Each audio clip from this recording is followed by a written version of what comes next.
Hello and welcome to Wisdom Forge. Emotional numbness, when stress makes you feel nothing, dissociation and shutdown explained. Understanding emotional numbness. Emotional numbness is a state where you feel disconnected from your emotions, almost as if you're on autopilot. It's not about being emotionless but rather feeling unable to access joy, sadness, or even anger. This often happens when stress or trauma overwhelms the mind, leading the brain to shut down emotionally as a protective mechanism. Imagine your emotions as a circuit breaker. When too much pressure builds up, the system trips to prevent damage. While it might seem helpful in the short term, long-term numbness can make life feel empty or robotic, affecting relationships and self-awareness. Why does stress cause emotional numbness? When faced with extreme stress, the brain can trigger a defense mechanism called dissociation, a mental escape from reality. This isn't just daydreaming, it's a biological response where the mind detaches to avoid emotional pain. Think of it like a computer freezing when too many programs are running. Chronic stress floods the body with cortisol, the stress hormone, dulling emotional responses over time. People in high-pressure jobs, trauma survivors, or those with anxiety often report this shutdown feeling. It's the mind's way of saying, "I need a break," but without proper coping, it can become a habitual response. Dissociation versus emotional numbness, what's the difference? While emotional numbness and dissociation are related, they aren't the same. Numbness is a dulled emotional state, like watching life through a foggy window. Dissociation, however, is more extreme. It can involve feeling detached from your body or identity, as if you're observing yourself from outside. For example, after a car accident, someone might feel numb for days, while severe dissociation could make them forget parts of the event entirely. Both are stress responses, but dissociation is often the brain's last resort when emotions become unbearable. Recognizing which one you're experiencing is key to addressing it. How the brain shuts down emotions. The amygdala, the brain's alarm system, goes into overdrive during stress. When overloaded, the prefrontal cortex, responsible for rational thought, struggles to regulate emotions, leading to shutdown. Meanwhile, the dorsal vagal nerve, a primitive survival pathway, can trigger freeze responses, slowing heart rate and muting feelings. This isn't a conscious choice, it's an ancient survival tactic. Animals play dead to evade predators, humans emotionally freeze to evade pain. Unfortunately, modern stressors, like work pressure or grief, aren't temporary threats, so this response can linger, creating long-term emotional detachment. Signs you might be emotionally numb. You might not realize you're emotionally numb until someone asks, "Why don't you react anymore?" Common signs include feeling indifferent to things you once loved, struggling to cry or laugh genuinely, or describing emotions as flat. Physical symptoms like fatigue or brain fog often accompany this. Some people overcompensate by forcing reactions to fit in, which feels exhausting. Others withdraw entirely, avoiding social contact because interactions feel meaningless. If you've ever thought, "I should feel sad about this, but I don't," that's a red flag. Emotional numbness isn't laziness, it's a signal your nervous system needs care. Trauma's role in emotional shutdown. Trauma doesn't just cause vivid flashbacks, it can also erase feelings. Childhood neglect, abuse, or sudden loss teaches the brain that emotions are unsafe, so it walls them off. Complex PTSD, for instance, often leads to chronic numbness as the mind avoids triggering memories. Even without major trauma, repeated smaller stressors, like constant criticism, can accumulate, leading to shutdown. The brain thinks, "If I stop feeling, I stop suffering." But unresolved trauma lingers in the body, manifesting as insomnia, digestive issues, or a constant sense of emptiness that talk therapy alone may not reach. The link between anxiety and feeling nothing. Paradoxically, anxiety, often associated with overwhelming fear, can lead to numbness. When anxiety peaks, the nervous system gets exhausted, flipping from overdrive to power save mode. Panic attacks might alternate with periods where you feel nothing at all. This roller coaster happens because the body can't sustain high alert forever. People with generalized anxiety disorder, GAD, often describe this switch as burnout. They worry intensely until one day, the emotions just vanish. It's not relief, it's depletion. Without intervention, this cycle can deepen depression, making it harder to reconnect with emotions. How depression differs from emotional numbness. Depression and numbness overlap but aren't identical. Depression often carries heavy emotions like guilt or hopelessness, while numbness is marked by absence, like a void where feelings should be. However, prolonged numbness can spiral into depression because humans need emotional feedback to thrive. Imagine eating your favorite food and tasting nothing. Over time, you'd stop eating. Similarly, emotional starvation leads to apathy.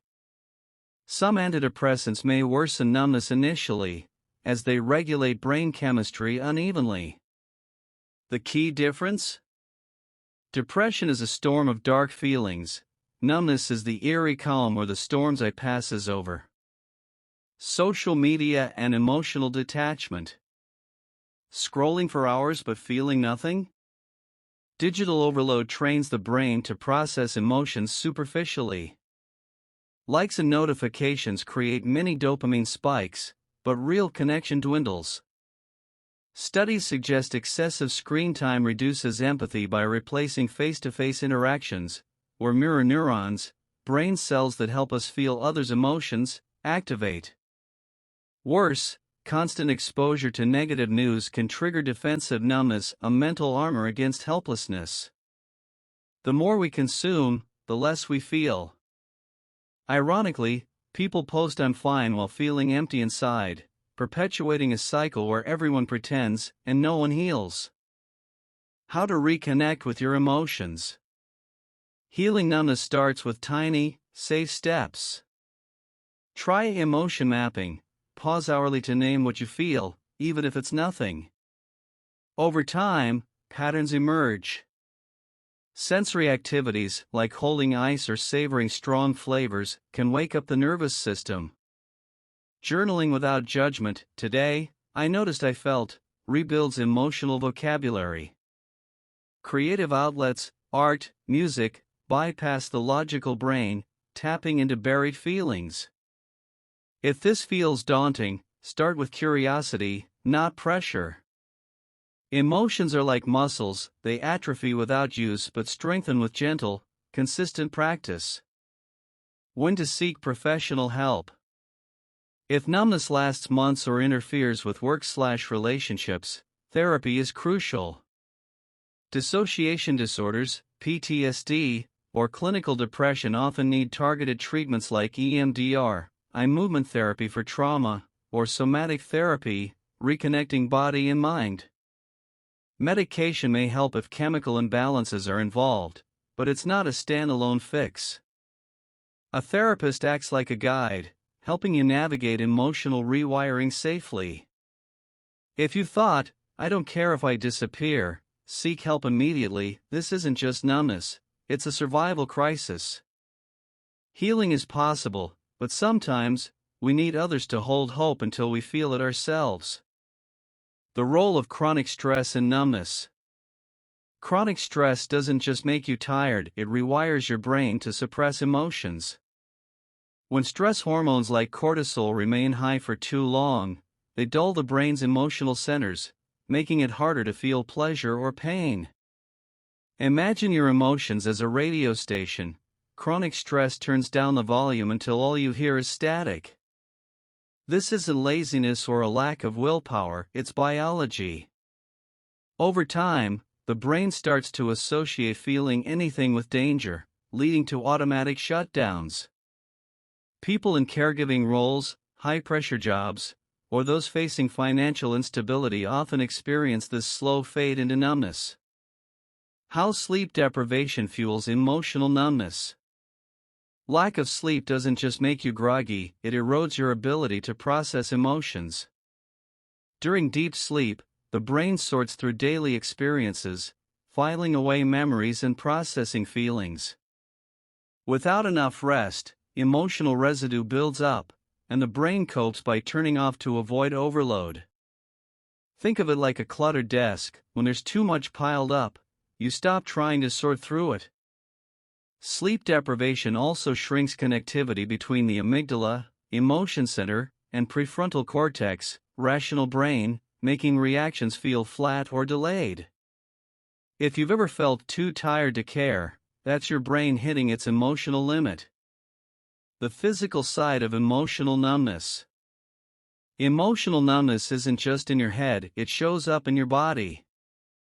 Many people report physical symptoms like a heavy chest, stiff muscles, or a sensation of floating outside themselves. This happens because the nervous system's freeze response slows digestion, tightens muscles, and reduces blood flow, preparing the body for perceived threat. Over time, this can lead to chronic pain, headaches, or even autoimmune flare-ups. The body keeps score. Unprocessed emotions manifest as tension, fatigue, or illness. Recognizing these physical clues can be the first step to addressing emotional shutdown before it becomes your default state. Why positive events can feel flat too. Emotional numbness isn't just about negative feelings, it can mute joy, excitement, and love as well. Winning an award, hearing good news, or even reuniting with a loved one might feel strangely hollow. This isn't ingratitude, it's a sign your nervous system is stuck in neutral. The brain's reward system, which releases dopamine during happy moments, may be suppressed by prolonged stress. Some people describe it as watching life through a pane of glass. You see the colors, but they don't reach you. This aspect of numbness is especially confusing, making people question, why can't I feel happy when I should? How perfectionism leads to emotional shutdown. Perfectionists often mistake numbness for control. By suppressing messy emotions like fear or sadness, they believe they're staying strong, but this backfires. Emotions don't disappear, they get buried, creating internal pressure until the mind shuts down to avoid explosion. Imagine a pressure cooker with no release valve. Over time, the fear of failing or losing control becomes so overwhelming that feeling nothing seems safer. This is why high achievers often crash into burnout or sudden breakdowns. Their brains force a shutdown when their bodies can't sustain the pace anymore. The connection between loneliness and numbness.